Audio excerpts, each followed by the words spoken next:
In this video, you will learn how to trade gold on Robinhood, open your Robinhood app, launch Robinhood app and log into the official website, then log into your account using your credentials.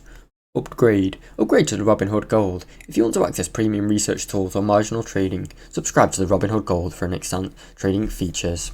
Search for gold investment. In the search bar type IAU or the name of a gold mining company.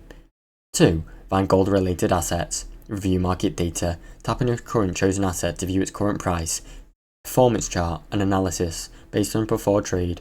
Choose buy or sell. Decide whether you want to buy or sell. Enter the amount or the number of shares you want to buy and review your order. Confirm and complete your trade. Tap submit or order to finalize your transaction. Once processed, your position will appear in your Robinhood portfolio, where you can track its performance over time. Now you know how to trade gold on Robinhood. Thanks for watching. Don't forget to like and subscribe.